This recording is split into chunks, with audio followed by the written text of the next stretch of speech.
chapitre 10, verset 3. Nous bénissons la parole de Dieu aujourd'hui encore. Les titres du message, nous pouvons rester debout un moment pour lire la parole et après nous allons nous asseoir. C'est la crainte de l'Éternel, une nécessité. La crainte de l'Éternel, une nécessité. Lévitique chapitre 10, verset 3. Voici ce que nous dit la Bible. Moïse dit à Aaron, c'est ce que l'Éternel a déclaré. Lorsqu'il a dit, je serai sanctifié par ceux qui s'approchent de moi et je serai glorifié en présence de tout le peuple. Aaron garda les silences. Lévitique 19, verset 30. La Bible dit, vous observerez mes sabbats et vous révérez mon sanctuaire. Je suis l'Éternel. Et le psaume 34, verset 10. Psaume 34, le verset 10. La Bible dit ceci. Psaume 34, verset 10. Il est écrit, craignez l'Éternel, vous ses saints, car rien ne manque à ceux qui le craignent. Est-ce que nous pouvons relire ce passage?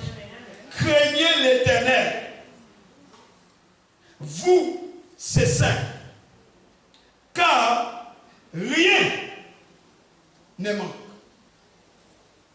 à ceux qui le craignent. Inclinons nos fronts. Éternel, tendre Père, nous bénissons ton Saint-Nom. Nous bénissons ta parole aujourd'hui. Tu es derrière ta parole pour accomplir ce qu'elle dit. Nous te faisons confiance, Seigneur. Nous prions que ce matin, que cette parole que tu envoies touche nos cœurs. Que cette parole accomplisse ce pourquoi tu l'envoies. Seigneur, que ta parole libère une grande crainte de ton nom en chacun d'entre nous. Parce que tu dis que rien ne manque à ceux qui te craignent. Père, nous prions qu'il en soit ainsi ce matin. C'est dans le nom de Jésus que nous te prions. Ensemble, nous disons Amen 3 fois. Alléluia. Prenez place, bien-aimés. Soyez les bienvenus, tous ceux qui sont là pour la première fois, la deuxième fois. Que le nom du Seigneur soit béni. Que Dieu vous fasse beaucoup de bien aujourd'hui. Ouvrez votre cœur et recevez la parole du Seigneur. J'étais en prière. Le Seigneur m'a dit, beaucoup de mes enfants ne me craignent pas. Enseignez à mon peuple à craindre mon nom. Et David nous a dit que rien ne manque à ceux qui craignent l'Éternel. Donc on peut comprendre pourquoi beaucoup de choses nous manquent. Parce que nous manquons la crainte de Dieu. Nous savons que Dieu est fidèle, Dieu ne ment pas. Il n'est pas un homme pour mentir. Mais parce que nous ne le craignons pas, nous passons à côté de beaucoup de choses. Alléluia. Allons dans le livre de Jacques, chapitre 4. Jacques, chapitre 4. Que Dieu soit loué. J'ai dit que Dieu soit loué. Amen. Jacques, chapitre 4. Vous savez, à un moment donné, nous devons nous arrêter dans notre course et nous demander pourquoi telle ou telle chose ne va pas. Et incliner notre front vers Dieu, chercher la face du Seigneur, parce que Dieu est le Dieu de toute solution. J'ai dit Dieu est le Dieu de toute solution. Amen. Jacques 4, verset 8 nous dit, approchez-vous de Dieu. Il ne dit pas fuyez Dieu. Il dit approchez-vous de Dieu et il s'approchera de vous. Nettoyez vos mains, pécheurs. Purifiez vos cœurs, hommes irrésolus. Alléluia. Le Seigneur est le roi des rois. Il est Seigneur des seigneurs. Bien-aimés, la crainte de l'Éternel, c'est la clé pour connaître Dieu. Véritablement et conformément à son désir. C'est la clé. Toute autre façon de notre part attirera inévitablement le jugement de Dieu. Alléluia. Dans le psaume 25, verset 14, les Écritures disent: l'amitié de l'Éternel est pour ceux qui le craignent. Bien-aimé, Dieu fait de toi son ami. Lorsque tu choisis, lorsque tu orientes ton cœur vers la crainte de l'Éternel, tu deviens l'ami de Dieu, l'ami du Dieu Tout-Puissant, l'ami de celui qui s'appelle Feu dévorant. Aujourd'hui, plus que jamais, la crainte de l'Éternel manque dans nos églises, manque dans nos prières, manque dans nos vies personnelles. Nous avons perdu la crainte de l'Éternel. Et sans elle, nous ne pouvons pas bâtir une relation profonde avec Dieu. Alléluia. C'est la crainte de Dieu qui nous assure une vraie vie pure. Alléluia. La crainte de Dieu fait de nous de véritables enfants de Dieu, conduits par l'Esprit de Dieu et non par la chair. Nous devons comprendre que le Seigneur ne vient jamais là où il n'est pas honoré. Il ne viendra pas. Il ne vient pas là où il n'est pas honoré. Là où le Seigneur est respecté, sa présence se manifeste. Et là où sa présence se manifeste, les besoins sont satisfaits. Vous comprenez? Quels que soient les besoins, guérison, restauration, délivrance, là où sa présence demeure, il règle ses problèmes. Toute véritable adoration prend sa source dans une révérence pour sa présence. Si tu ne respectes pas la présence de Dieu, tu ne pourras pas l'adorer. Alors pourquoi des fois vous voyez, les chrétiens viennent dans l'église, ils regardent à droite, à gauche.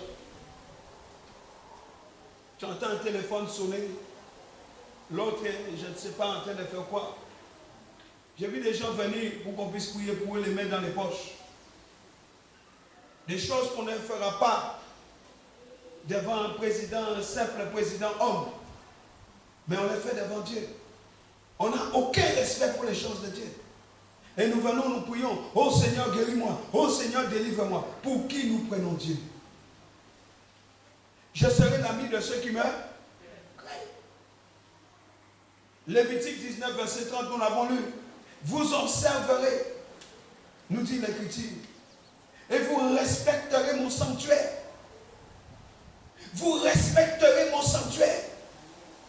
Je suis l'Éternel.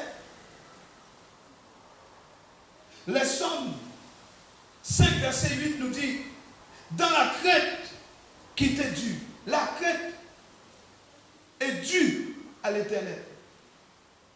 David dit, je me prosterne devant ton Saint-Nom. Quand tu étais dans le monde, tu faisais tout ce que les marabouts te disaient de faire.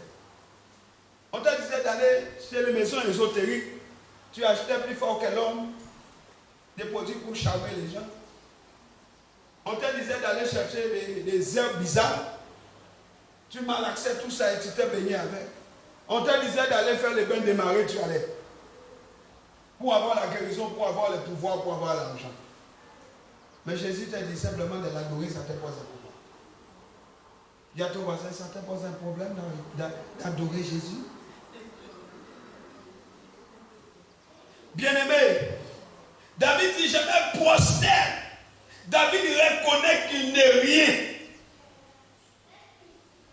Nous devons comprendre la grandeur et la gloire du Dieu que nous servons. Alléluia. Il est grand, il est puissant.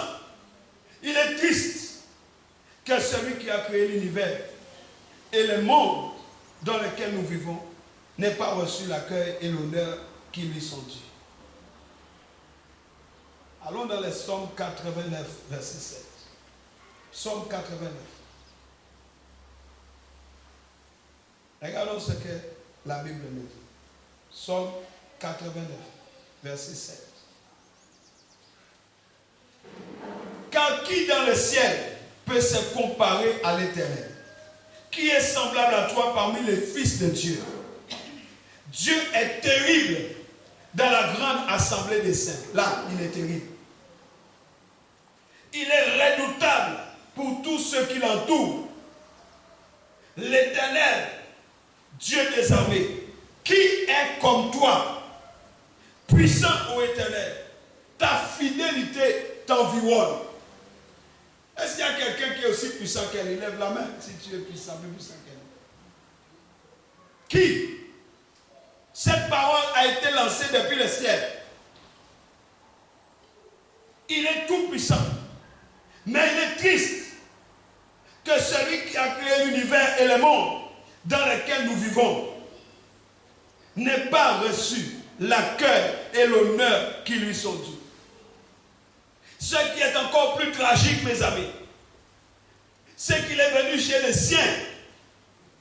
Ceux qui l'attendaient, ils l'attendaient. Ils connaissaient son alliance. Ils avaient eu Abraham, Moïse, Josué, Élie, Élisée. Ils connaissaient son alliance. Ils avaient eu Jérémie, Esdras, Néhémie, Habakkuk.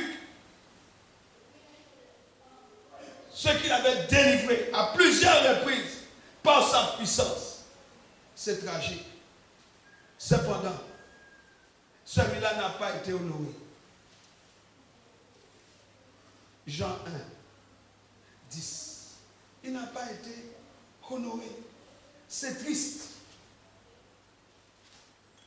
C'est très triste. Jean 1. Regardez ce qui est écrit. Alléluia. La Bible nous dit,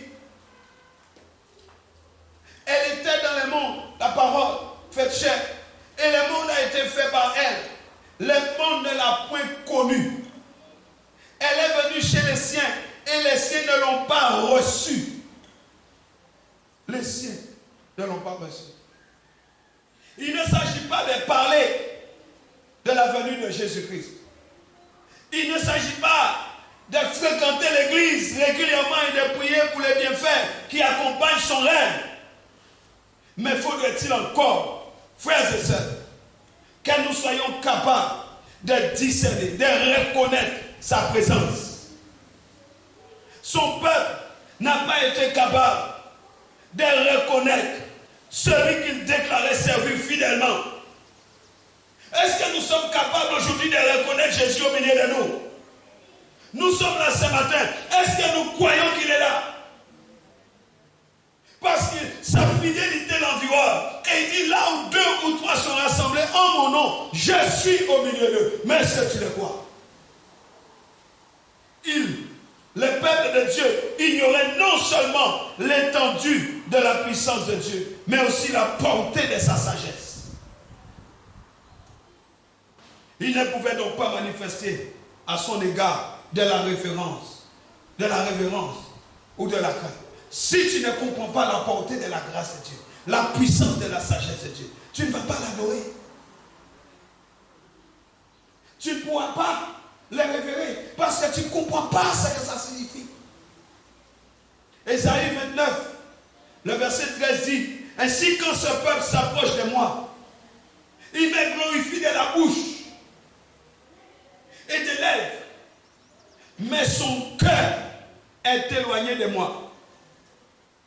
Et la crainte qu'il a de moi n'est qu'un commandement de tradition humaine. La crainte n'est que des choses d'homme. C'est tragique, bien-aimé. Le peuple avait réduit la gloire de Dieu à la gloire de l'homme. L'homme corruptible.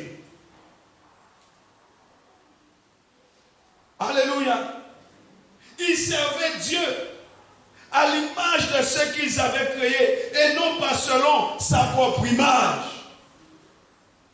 Les hommes servaient le Seigneur selon leurs propres critères, comme nous voyons aujourd'hui encore.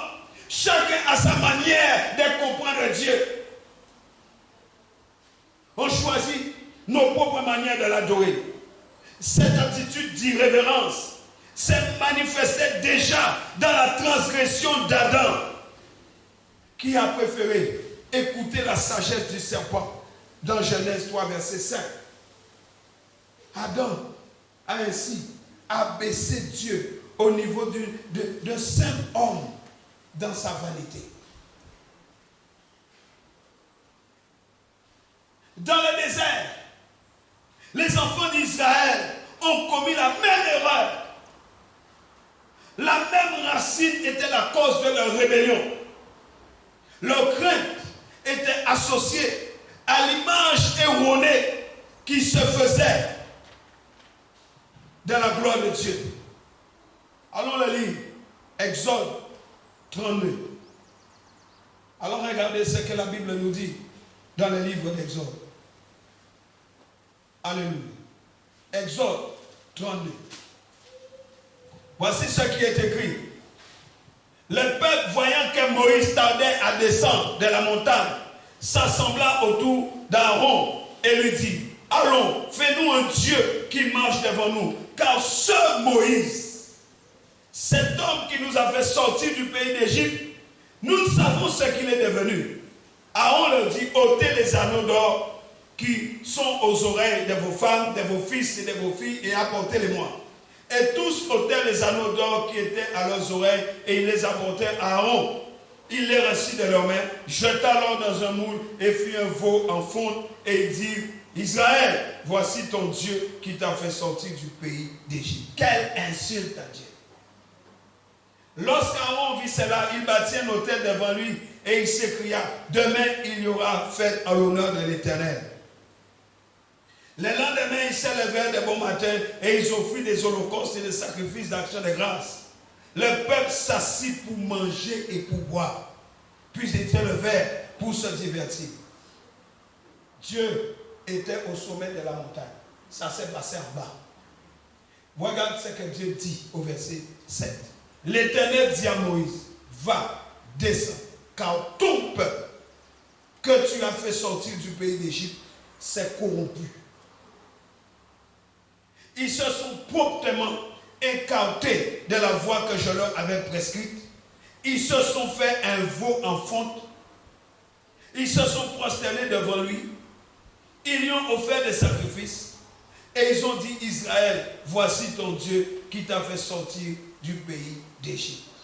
L'Éternel dit à Moïse, je vois que ce peuple est un peuple au courant. Maintenant, laisse-moi, ma colère va s'enflammer contre eux et je les consumerai, mais je ferai de toi une grande nation. Alléluia. Vous comprenez cela, bien aimé? Les problèmes commencent toujours. Écoutez-moi bien.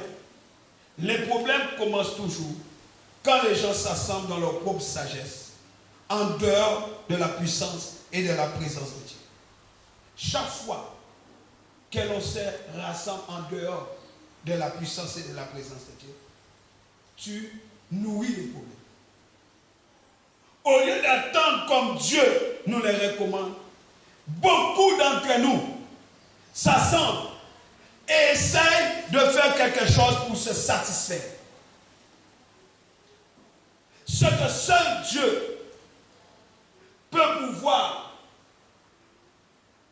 finit par être substitué par de la contrefaçon. Alléluia. Ce peuple avait vu la puissance de Dieu à l'œuvre. Ils avaient vu la délivrance, les 10 plaies. Ils avaient vu la mer rouge séparée, engloutir Pharaon et ses soldats. Ce peuple était là, ils avaient tout vu. Alléluia. À plusieurs reprises, ils ont vu la puissance de Dieu à l'œuvre. Mais il fait un veau d'or. Et non seulement ce peuple fait le veau d'or, mais il dit, voici notre Dieu qui nous a délivrés de l'Égypte. Bien aimé, nous ne pouvons pas servir Dieu d'après les images que nous avons fabriquées dans notre propre imagination. Romains 1, versets 20 et 21. Romains. Dieu n'est pas un Dieu que nous pouvons créer de notre tête. Il sait créer lui-même, ça suffit. On ne peut pas servir Dieu comme on veut. Les critères, c'est lui qui les définit. Romains 1, 20. Alléluia. 20, 21. Le docteur des insensés, le maître des ignorants, parce que tu as dans la loi la règle. Pardon, j'ai dit Romains 20, excusez-moi. Romains 1, 20, pardon. C'est Romains 1. Romains 1, 20. En effet, voilà. Les perfections invisibles de Dieu, sa puissance éternelle et sa divinité, se voient comme à l'œil depuis la création du monde, quand on les considère dans ses ouvrages. Ils sont donc inexcusables. Verset 21. Puisque, ayant connu Dieu, ils ne l'ont point glorifié comme Dieu et ne lui ont point rendu grâce, mais ils se sont égarés dans leurs pensées et leur cœur, sans intelligence, a été plongé dans les ténèbres. Un esprit d'égarement. Alléluia. Combien d'enfants de Dieu reconnaissent aujourd'hui encore la délivrance? Reconnaissent que le Seigneur leur accorde la vie, mais ne lui rendent pas l'honneur. Ne lui rendent pas la révérence ou la gloire qu'il mérite. Le verset 23 nous dit, et ils ont changé la gloire du Dieu incorruptible en image représentant l'homme corruptible, des oiseaux, des quadrupèdes et des reptiles. Combien de gens ont des autels dans la cour de leur maison? Ils disent, ah oui, j'ai vu une vierge qui m'est apparue. Combien de gens se courbent encore devant les statues de pierre? Dans certaines églises, on se prosterne devant Pierre, devant Marie. Des images taillées, des images faites des mains d'homme. Alors que Dieu est réel, il est vivant. Les statues ne parlent pas. C'est fabriqué dans une usine. Est-ce qu'on peut fabriquer Dieu? C'est triste de voir quand il y a mauvais temps, ils sont obligés de mettre à l'abri le Dieu qui les protège. Hello? Maman Lumière. Ils vont enlever le Dieu qui les protège pour mettre le Dieu à l'abri parce qu'on a annoncé un cyclone. Mais le Dieu n'a qu'à se protéger lui-même. Moi, le mien, il se protège, non? Ton Dieu ne se protège pas tout seul.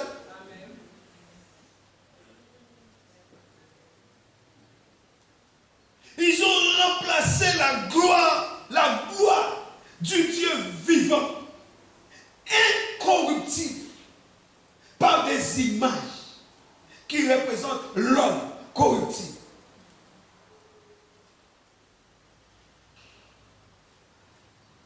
Et cette fois-ci, ce n'est pas l'image d'un veau, mais c'est celle de l'homme corruptible. L'Église est environnée d'une culture qui élève et adore l'homme. L'homme est devenu son propre Dieu. Il n'obéit à rien. Il ne respecte aucune règle. Il est devenu son propre Dieu. Le Seigneur Dieu Tout-Puissant est rabaissé dans sa gloire au niveau de l'homme corruptible par les actions et les attitudes de cœur. Fais attention à tes actions. Fais attention à tes attitudes. Ne rabaisse pas Dieu à ton niveau. La parole de Dieu ainsi que ses commandements sont passés au travers de leur propre mode de pensée. Moi je pense comme ça, moi je vois comme ça. Et on commence par analyser Dieu. Nous nous laissons influencer par notre culture. Ah, moi, je vois comme ça. Chez nous, on fait comme ça. La tradition. Et leur image à de tels hommes de la gloire de Dieu est formée par leur perception limitée plutôt que par l'image véritable du Dieu très haut qui est révélé dans sa parole vivante et efficace. Comme nous dit Hébreux 12, verset 4. Sa parole. Tout a été créé par la parole. Tout ce que tu vois là, c'est soutenu par la parole de Dieu. C'est seulement une image de la réalité. La vraie réalité, elle est spirituelle. Ne basez pas votre vie sur ce que vous voyez. Basez votre vie sur ce que votre esprit voit.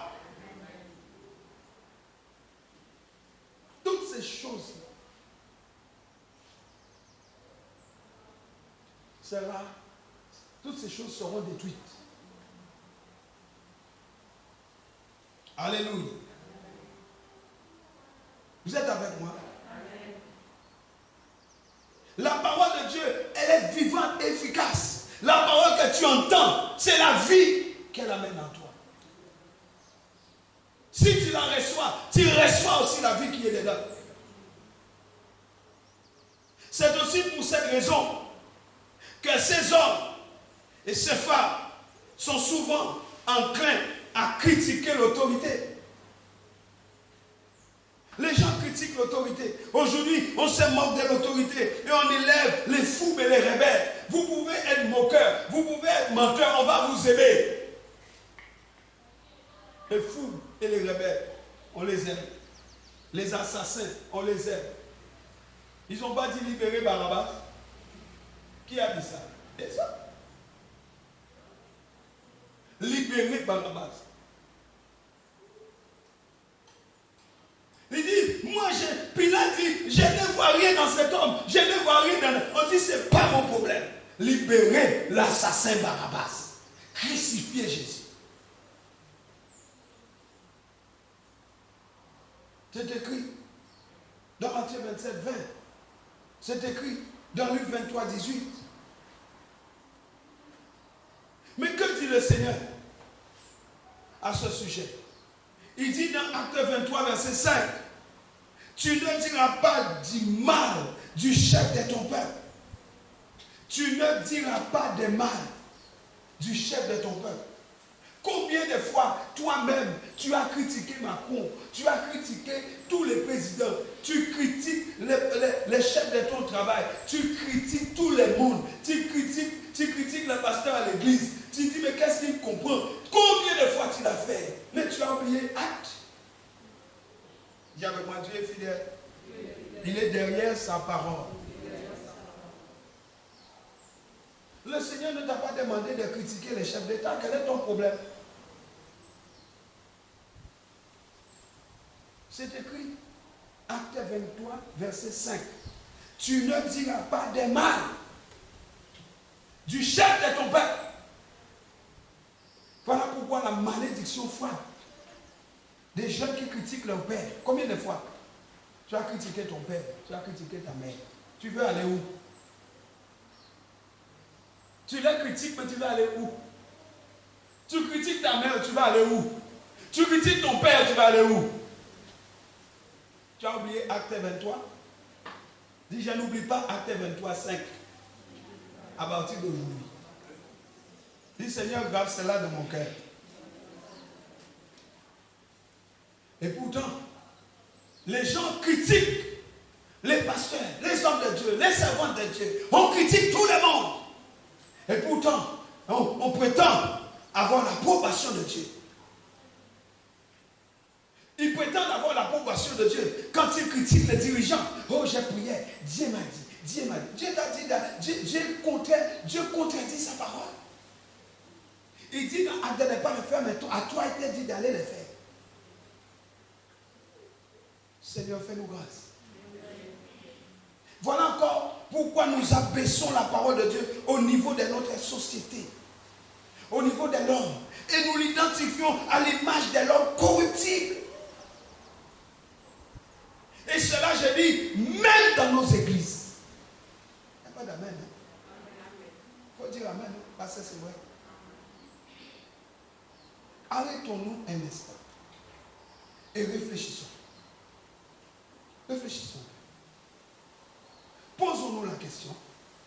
Comment pouvons-nous voir le respect restauré quand nous sommes tant éloignés de la gloire de Dieu? Numéro 1. Numéro 2.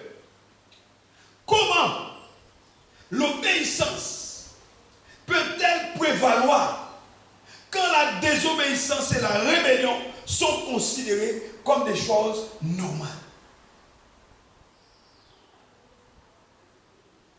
Ton enfant désobéit, c'est pas grave, chérie. Ton enfant ne respecte pas son père, chérie, je t'en bois. Avez-vous oublié Ophni et Phiné? C'est pas grave. On néglige la loi. Dis avec moi, Seigneur, restaure la crainte de l'Éternel pour ton peuple. Dis encore, Seigneur, ramène-nous afin que nous te rendions véritablement la gloire et l'honneur que tu es toi seul digne de recevoir. Dis amen à cela. Vous savez, Dieu a promis. Dieu a promis. Il dit dans Nombre 14, 21, mais je suis vivant. Dieu n'est pas mort. Dieu n'a pas cessé d'exister. Il dit, je suis vivant. Et la gloire de l'Éternel remplira toute la terre, qu'il est veille ou non. La gloire de l'Éternel remplira toute la terre, indépendamment de toi, indépendamment de nos considérations, qu'on soit d'accord ou pas. Alléluia. Alléluia. Psaume 63, verset 2. Il faut que tu comprennes ce que j'ai dit là. Indépendamment de ce que tu peux penser ou imaginer, la gloire de l'Éternel remplira toute la terre. Psaume 63. Nous lisons à partir du verset 2. Il est écrit ceci. Ô Dieu, tu es mon Dieu, je te cherche. Mon âme a soif de toi. Mon corps soupire après toi. Dans une terre aride, desséchée, sans eau. Ainsi je te contemple dans le sanctuaire. Alléluia. Pour voir ta puissance et ta gloire. Car ta bonté vaut mieux que la vie. Mes lèvres célèbrent tes louanges. Je te bénirai donc toute ma vie. J'élèverai mes mains en ton nom. Mon âme sera rassasiée comme de mes gras et succulents. Et avec des cris de joie sur les lèvres, ma bouche te célébrera. Lorsque je pense à toi, sur ma couche, je médite sur toi pendant les veilles de la nuit. Car tu es mon secours. Et je suis dans l'allégresse à l'ombre de tes ailes. Verset 9. Mon âme est attachée à toi. Ta droite me soutient. Bien-aimé, c'est pourquoi, afin de témoigner à notre Dieu le respect qu'il lui a dit, nous devons poursuivre la connaissance de la grandeur de sa gloire. Moïse a eu ce cri de cœur. Moïse a dit, et le psaume 33, verset 18 nous le dit, fais-moi voir ta gloire. Pourquoi Moïse voulait tant voir la gloire de Dieu? Quel était le secret?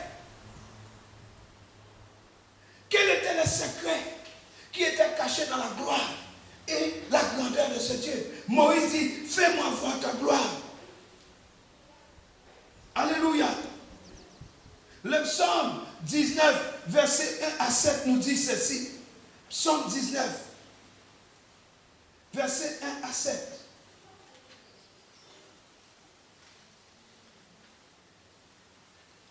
Psaume 19, versets 1 à 7. Verset 2. Les cieux racontent la gloire de Dieu, et l'étendue manifeste l'œuvre de ses mains. Les jours en instruisent un autre jour. La nuit en donne connaissance à une autre nuit. Ce n'est pas un langage, ce ne sont pas des paroles dont le son ne soit point entendu. Leurs retentissements parcourent toute la terre. Leurs accents vont aux extrémités du monde, où il a dressé une tente pour le soleil. Et le soleil semblable à un époux qui sort de sa chambre, s'élance dans la carrière avec la joie d'un héros. Il se lève à une extrémité des cieux et achève sa course à l'autre extrémité. Rien ne se dérobe à sa chaleur. Qui a donné le lit au soleil? Qui a donné une maison à la lune? Le soleil s'élève à l'est et se couche à l'ouest. Le soleil parcourt le ciel. Rien ne se dérobe à sa chaleur. Même l'univers déclare la gloire de Dieu. Et nous, la sagesse de Dieu se révèle dans sa création. Jérémie 10, verset 12 dit: il a fait la terre par sa puissance. Il a fondé le monde par sa sagesse. Il a étendu les cieux par son intelligence.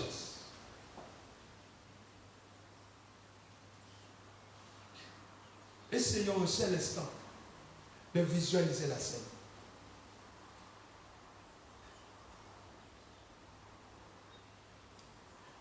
Regardons Job 41, verset 3.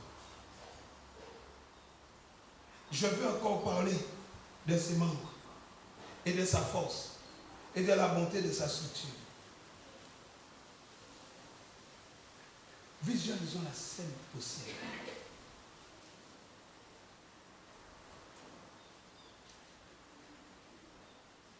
David dit, qu'est-ce qu'est l'homme? Qu'est-ce qu'est l'homme? Pour que tu te souviennes de lui. Les anges posent la question. Toi-même, qui suis-je?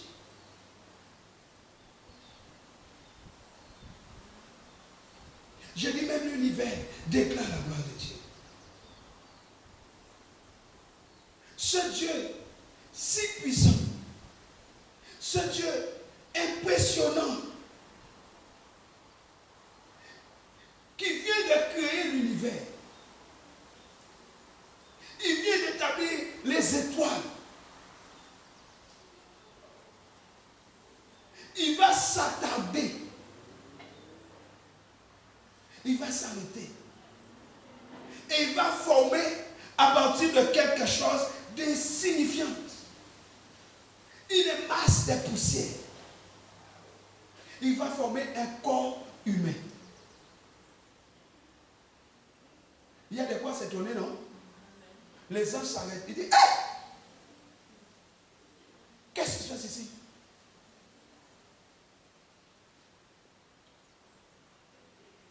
Ils s'étonnent de la concentration, de l'attention de Dieu. Regardez le Psaume 8. Les anges s'étonnent. Qu'est-ce que l'homme? Pour que tu te souviennes de lui. Et le Fils de l'homme, pour que tu prennes garde à lui. Tu l'as fait de peu inférieur à Dieu. Et tu lui as couronné de gloire et de magnificence. Tu lui as donné la domination sur les œuvres de tes mains. Tu as tout mis sous ses pieds. Les brebis comme les bœufs et les animaux des champs, les oiseaux du ciel et les poissons de la mer. Tout ce qui parcourt les sentiers des mers. Éternel, notre Seigneur, que ton nom est magnifique sur toute la terre. Bien-aimé, c'est ce que tu es. Pourquoi tu te minimises tant? Pourquoi toi-même tu te méprises autant. Les anges disent à Dieu, pourquoi cette concentration? Tu as pris une masse informe de la poussière, tu as formé un être humain. Mais pourquoi tu t'attardes tant?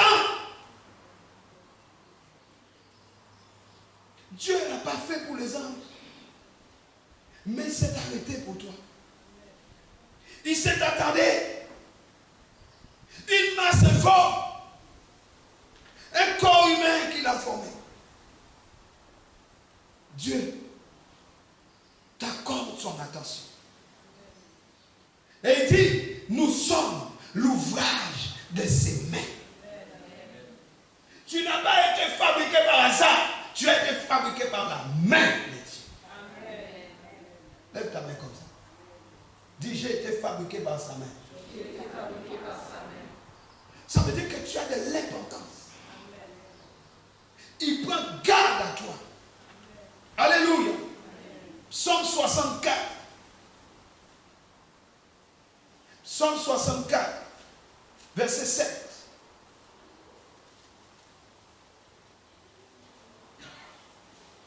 Il médite des crimes.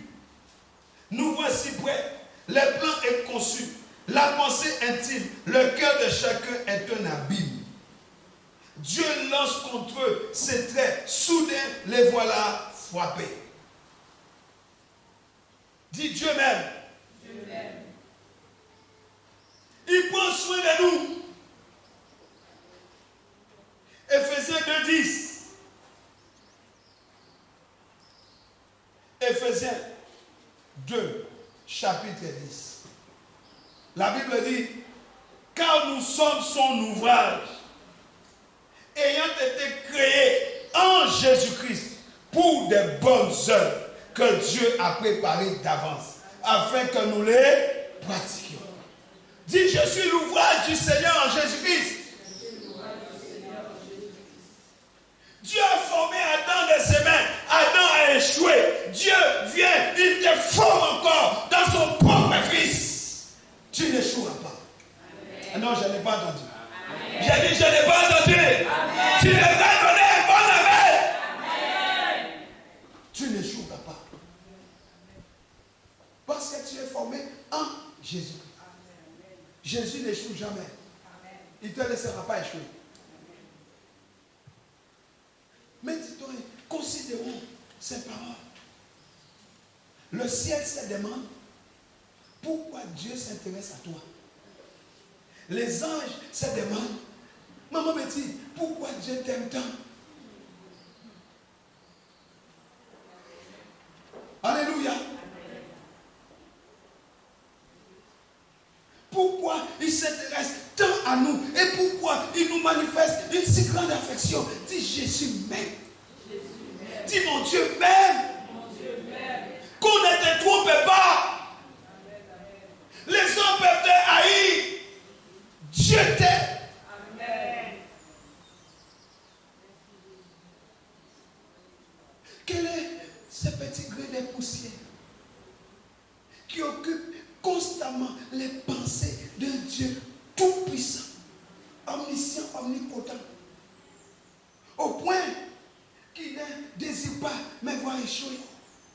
Mon frère ici, il ne veut pas que je tombe. Il vient me relève. Au point de mettre des anges gardiens à côté de moi. Quel est ce Dieu? Quel est ce Dieu? Qui prend soin d'un petit grain de poussière, de rien du tout.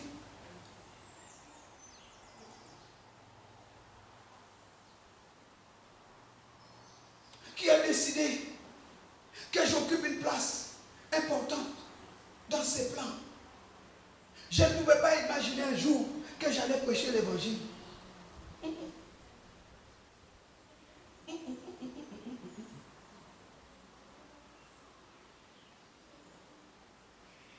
Tu n'allais pas penser un jour que tu serais assis là, en train d'adorer Dieu. Tu ne l'adorais pas avant. Tu ne priais même pas avant. Tu n'avais même pas de Bible. Combien de fois, peut-être que toi-même tu l'as insulté, c'est Dieu. Aujourd'hui, regarde-toi. Tu es en train d'élever son nom. Pourquoi? Il a mis dans ton cœur la pensée de l'éternité. Acclame Jésus. Il avait mis en toi avant.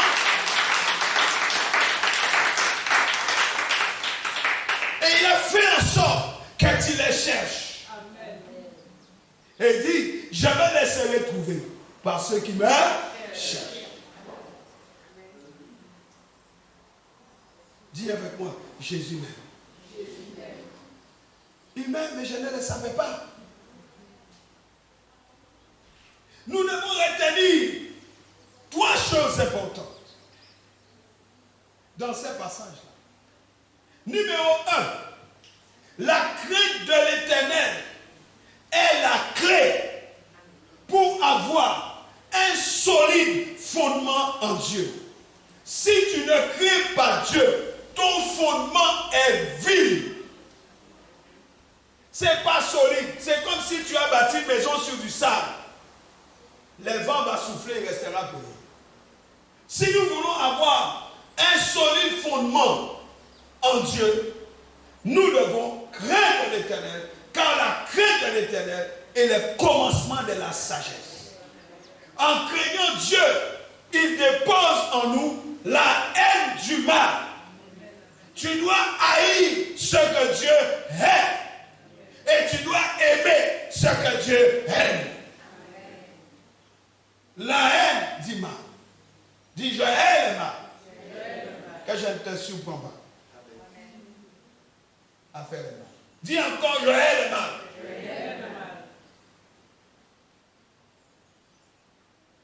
C'est la crainte de l'Éternel qui ouvre les trésors du salut. Manquer de crainte, c'est fermer la porte de la délivrance, c'est fermer la porte à nos besoins. La crainte de l'Éternel est une clé qui ouvre la porte du salut. Et cette clé ouvre non seulement les trésors du salut, mais les trésors de la sagesse et de la connaissance.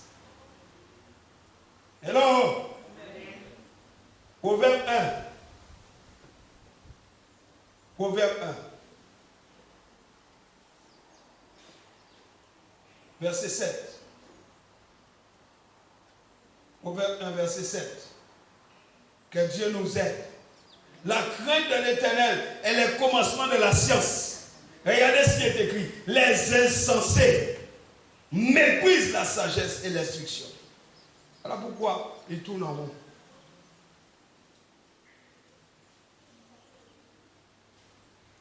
Ecclésiaste 12, 13. Ecclésiaste 12.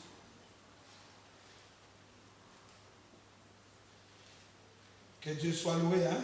Amen. Verset 13. Les paroles des sages sont comme des aiguillons et rassemblées en un recueil. Elles sont comme des clous plantés donnés par un seul maître. Alléluia. Alléluia. Amen. Psaume 111, verset 10. Psaume 111, verset 10. La crainte de l'Éternel est le commencement de la sagesse. Tous ceux qui observent cette crainte ont une raison saine. Mais je me suis posé la question en lisant ces passages. La Bible dit tous ceux qui observent la crainte de l'Éternel ont une raison saine. Donc nous avons beaucoup de gens fous.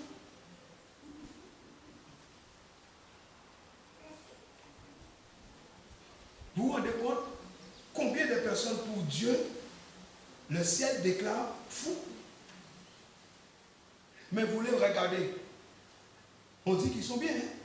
Oui ou non? On dit, mais combien de fois tu as même désiré être comme eux? Tu dis, ah, est-elle est mieux que moi? Qui t'a dit ça? Oh, ne désire jamais ce que les gens ont. Et ne désire jamais être comme certaines personnes. Imite Jésus. Soyez des imitateurs de Christ. Amen. N'imitez pas les gens, ça va vous amener dans des situations compliquées. Regardez ce que le ciel dit. Ceux qui méprisent la crainte de Dieu sont des insensés. Ne sois pas insensé toi-même au point d'imiter la folie des hommes. Dis à ton voisin, c'est la Bible qui te dit. Tous ceux qui l'observent ont une raison saine. Mais ceux qui ne l'observent pas, ils sont comment? La Bible dit, la gloire de Dieu subsiste à jamais. À jamais. Deuxième chose que nous devons retenir. Certaines personnes sont promptes à reconnaître le Seigneur Jésus comme celui qui sauve, celui qui guérit, celui qui libère. Oui, ils sont prompts à le faire. Oui, nous sommes prompts à faire tout ça. Et pourtant, beaucoup réduisent la gloire de Dieu au niveau d'hommes corruptibles par leurs attitudes de cœur et leurs actions. Il n'y a qu'à regarder leurs actions. On saura s'ils craignent Dieu ou pas. Bien-aimés, gardons-nous de manquer de glorifier Dieu comme Dieu.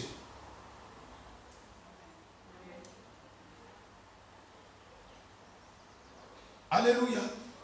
Gardons-nous de ne pas le glorifier et de ne pas lui rendre grâce. La Bible dit dans le Psaume 50, verset 23, celui qui rend de multiples actions de grâce à Dieu, mais glorifie. Dieu est glorifié par nos actions de grâce. Ne cesse pas de rendre des multiples actions de grâce à Dieu tous les jours de ta vie, les matins, les midis, les soirs. Rendez grâce à Dieu pour toutes choses. Rendez grâce à Dieu. Tu es en vie, rendez grâce à Dieu. Tes enfants vont bien, rendez grâce à Dieu. Ta maison fonctionne bien, merci Seigneur. Parce que vous ne savez pas. Troisième chose, plus nous allons comprendre la grandeur de Dieu et plus nous aurons la capacité de le craindre. Plus tu vas comprendre sa grandeur, plus tu vas le craindre et plus tu vas le respecter et plus tu vas l'honorer. Malachie 1, 6. Alléluia. Malachie 1, 6. Un fils. Vous lisez avec moi? Un fils, il fait quoi? Non, je n'ai pas entendu. Un fils, il fait quoi? Il honore son père.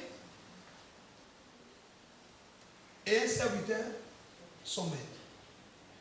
Si je suis père, où est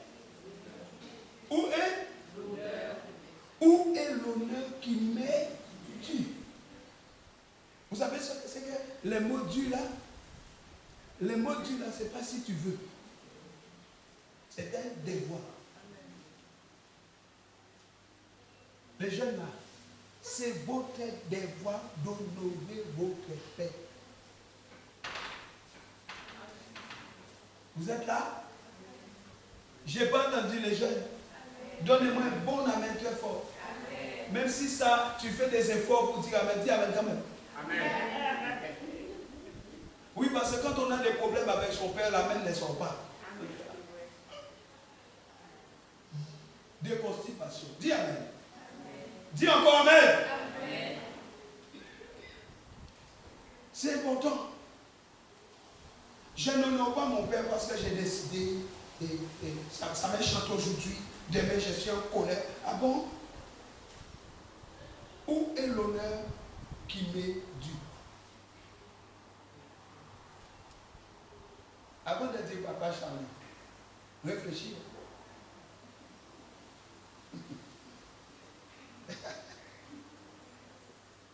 Un fils honore son père.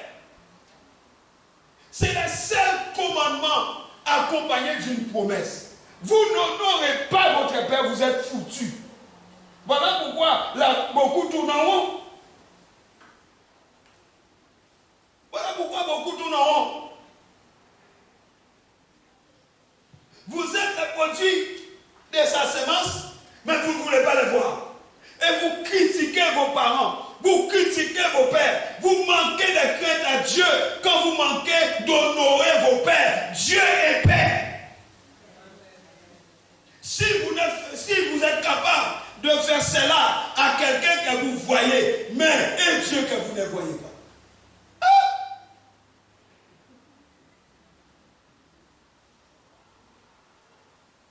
Malachie dit, si je suis maître, où est la crainte qu'on a de moi? Dit l'Éternel des armées, à vous, sacrificateurs. Et il dit qu'il méprisait mon nom. Et ils disent, en quoi t'avons-nous méprisé? Parce qu'ils ne se rendent même pas compte du danger. Et Dieu dit, vous offrez sur mon autel des aliments impurs. Bien-aimés dans le Seigneur, c'est très important. Nous devons considérer ces choses. Ce n'est pas, mon père m'a fait ceci, mon père m'a fait cela, mon père m'a fait ceci, mon père m'a fait cela. Dieu ne te demande pas ce qu'il a fait ou ce qu'il n'a pas fait. Dieu dit, l'honneur, c'était de voir de ta part. 1 Pierre 1, 17. 1 Pierre 1, 17. Alléluia.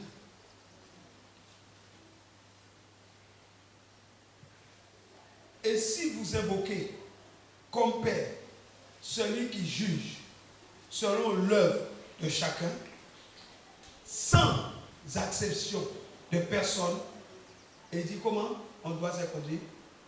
Conduisez-vous comment? Avec crainte pendant le temps de votre pèlerinage. C'est-à-dire pendant le temps qui nous reste. Il dit, avant de dire notre Père qui est aux cieux, vous devez savoir ce que vous dites et ce que vous faites. Ça veut dire que nos attitudes et nos actes doivent correspondre avec ce que notre bouche va dire. Si je vais dire Père, ça veut dire que j'ai déjà corrigé mon attitude. J'ai une attitude qui correspond à ce que ma bouche va dire. La crainte de celui que je vais prononcer. Savez-vous qu'on ne prononçait pas le nom de l'Éternel? On l'écrivait H-Y-H-W-H. Quand on demandait quel est le nom, personne ne nous a dit le nom. Parce que si tu manquais de crainte, c'était la mort. Donc on l'écrivait H-Y-H-W-H. Pour dire, et on l'a traduit Yahweh. Y, c'est le Yod en hébreu. Donc on a traduit Yahweh. Et aujourd'hui, regarde comment les gens disent Yahweh, Dieu, l'Éternel, sans crainte. Il insulte son frère, mais il lève ses mains. Alléluia, Jésus. Il critique les gens.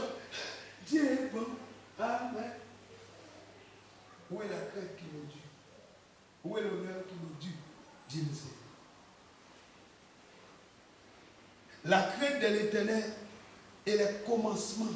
Le commencement. Ce n'est pas la fin. C'est le commencement de la sagesse. Je peux vous prêcher?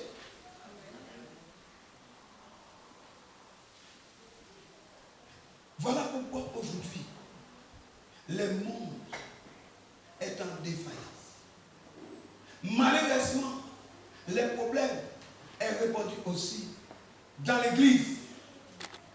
Parce que les gens ne comprennent pas la grandeur de ce Dieu. La Bible dit, la terre était informe et vide.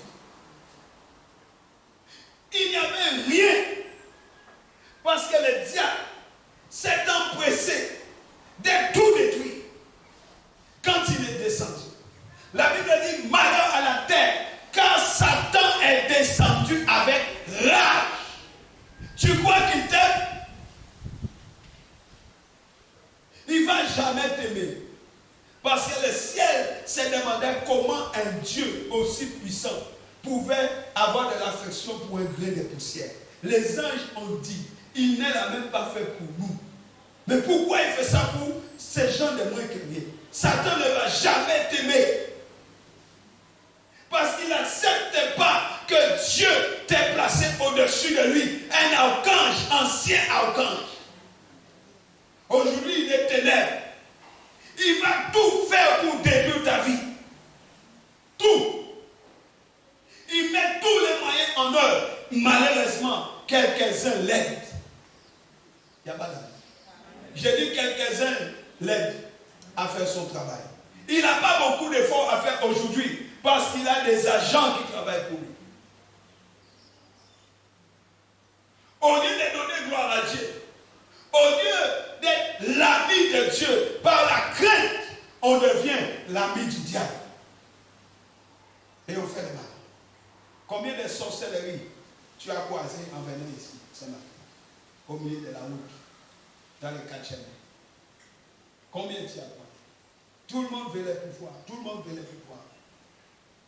La sorcellerie dans les familles. La sorcellerie pour avoir un travail. La sorcellerie pour réussir un examen. Écoutez-moi bien. Le diable ne fait rien pour rien. Combien de familles liées aujourd'hui? Combien de familles dans lesquelles les gens ne dépassent pas 50 ans? Les filles ne se marient pas. Des liens héréditaires. Des maladies héréditaires. Vous voyez dans une famille, vous voyez 5, 6 handicapés. Vous savez, avant, on les cachait dans les greniers. Et chaque fois, on entendait des bruits bizarres dans les quartiers. C'est eux qui criaient. Combien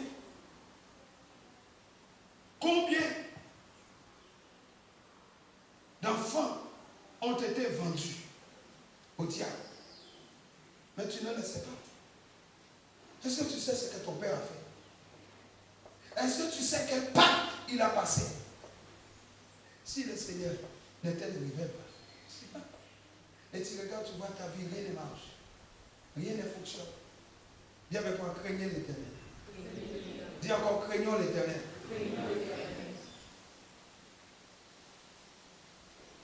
Et on regarde, on dit, je ne comprends pas ma vie, je ne comprends pas ma vie. Aujourd'hui, les gens aiment les choses rapides. On va chez les marabouts, ils vont lire les lignes de tes mains. Mais tu vas là-bas. Il y a des chrétiens qui vont voir les sorciers, qui vont voir les féticheurs. Ah, j'ai prié, ça n'a pas marché. Donc je vais voir cela parce qu'ils sont plus rapides. Et tu vas lier ton âme là-bas. Les diables ne donnent rien pour dire. D'ailleurs, ils ne donnent pas. Dis-toi bien, chaque fois tu as payé quelque chose, il y a toujours un prix à payer. Il y a toujours un prix à payer. Il ne donne jamais rien sans rien. Tu lui demandes du pouvoir, il te donne. Mais en retour, ton âme lui appartient. Tu as signé, tu ne t'es même pas rendu compte. C'est pourquoi nous voyons beaucoup des esprits familiers, des esprits de limitation qui viennent de réclamer. Ils ont le droit de réclamer, tu as signé les pactes. Toi-même, quand tu as un problème avec les impôts, tu fais un courrier de réclamation. Et tu ne veux pas que eux réclament ceux qui sont à eux. Ils viennent réclamer ceux qui est à eux. Si tu as des choses qui appartiennent à Satan dans ta maison, il viendra réclamer ce qui est à lui. Mais tu as la possibilité de dégager ces choses dans ta maison. C'est ta responsabilité. Dieu ne fera pas à notre place ce que nous devons faire. Frères et sœurs, ouvrez vos yeux. La crainte de l'Éternel, c'est la clé pour avoir un fondement solide. La crainte de l'Éternel, c'est le commencement pour que tu ne sois pas insensé. La crainte de l'Éternel, c'est la clé qui ouvre la porte de son bon trésor. Il a plu à Dieu de tout cacher en Jésus-Christ. Si tu n'es pas en Jésus-Christ, tu n'as pas accès au trésor. Dépêche-toi de mettre ta vie en règle. Il y a peu de temps. Maman Christelle nous l'a dit. Nous n'avons que peu de temps. Jésus reviendra. Il revient bientôt. Tu n'auras pas le temps.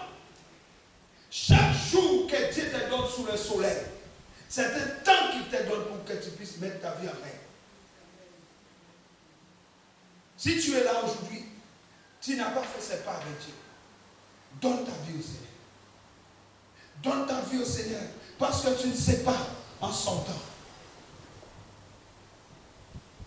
Tu ne sais pas en son temps ce qui peut t'arriver. Et le Seigneur te dira, tu as entendu ma parole. Il te l'a dit. Tu feras quoi? C'est réel. Le monde spirituel, le monde des esprits est réel. C'est pourquoi tu dois développer le discernement. Tu dois cultiver le discernement. C'est très important de développer le discernement. Le monde des esprits ne joue pas. Aujourd'hui, les gens ne se rendent pas compte de ça. Parce qu'on remplace la gloire du Dieu incorruptible par une gloire qui est celle des hommes.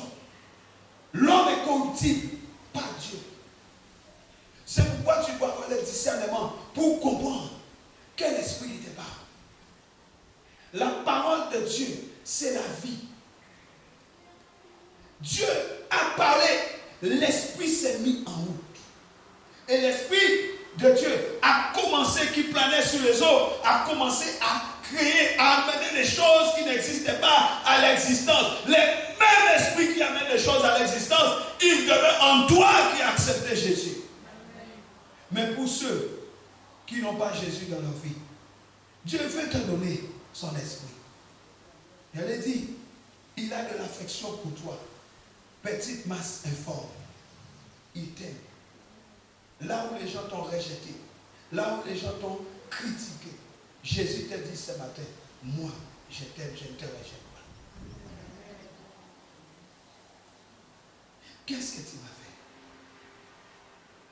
Après avoir entendu ce discours, qu'est-ce que tu fais?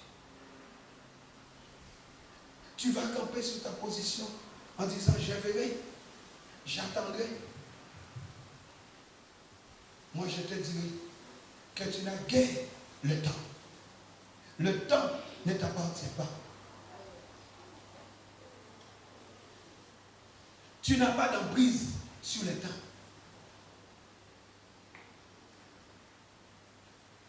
Ce n'est pas toi qui as créé les luminaires. Ce n'est pas toi qui as créé les jours et la nuit. C'est Dieu.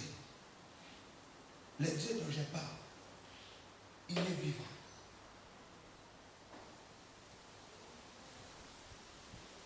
Je vais faire cet appel. S'il y a quelqu'un qui n'a pas donné sa vie au Seigneur, les paroles que tu as entendues ce matin ont suscité en toi quelque chose. Tu as pris conscience de là où il t'a tiré. Tu réalises que si Dieu n'était pas intervenu aujourd'hui, ça fait peut-être 3 jours, 1 mois, 1 semaine, 1 an que tu serais sous terre.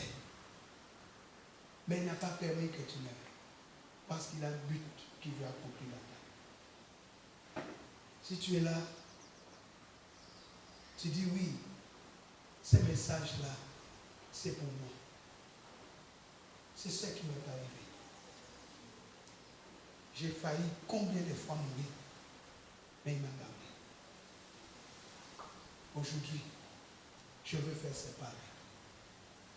Si tu veux faire ce pas avec lui, lève-toi seulement là-dessus. Lève-toi. Lève-toi. Simplement.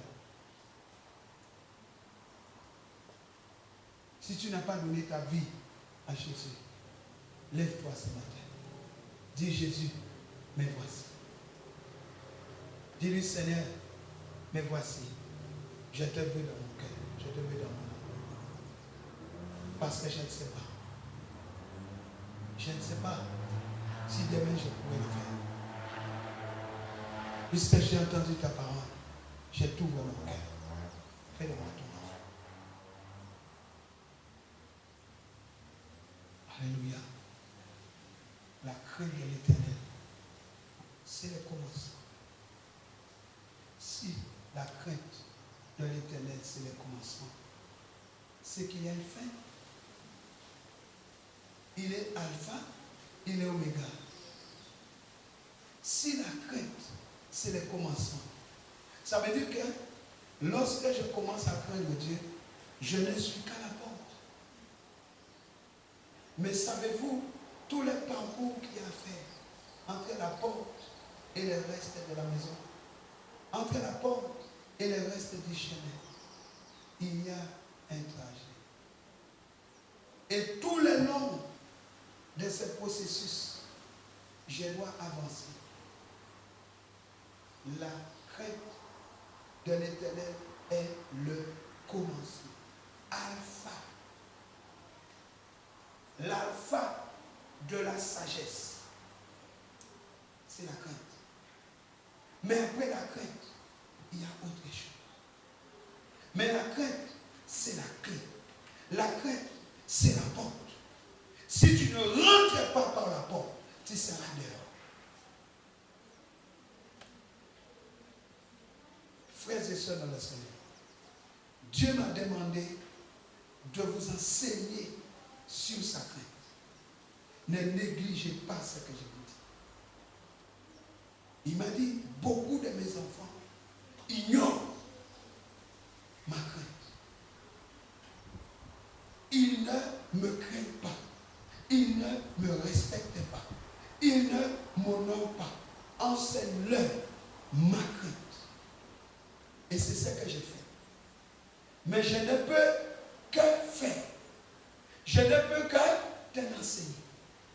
Ce que tu vas faire avec ce que tu entends, ce n'est pas moi. Mon job est terminé. À partir du moment que je te l'enseigne, j'ai fait ce qu'il m'a demandé. Mais le reste, c'est ta responsabilité. Alors que vas-tu faire avec la crainte qui t'est enseignée? Parce que la Bible dit, mettez la parole en pratique. La crainte, c'est pratique. Par notre attitude de cœur. Il dit, ce peuple ne m'honore pas comme il faut. Ce peuple m'honore de la bouche et de lèvres.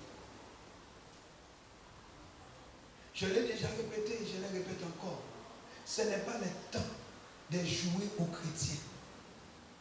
Ce n'est pas le temps de montrer que je suis plus chrétien que quiconque. C'est le temps de travailler pour son salut. Parce que beaucoup d'enfants de Dieu pensent, oh, j'ai donné ma vie à Jésus, je suis sauvé, c'est fini. La Bible dit, travaillez à votre salut. Il faut travailler. Ça veut dire qu'à partir du moment que vous êtes ici, là, il faut continuer. Avancer, avancer, travailler, travailler, travailler pour votre salut. On acclame Jésus. On s'élève. On s'élève. On s'élève, s'il vous plaît.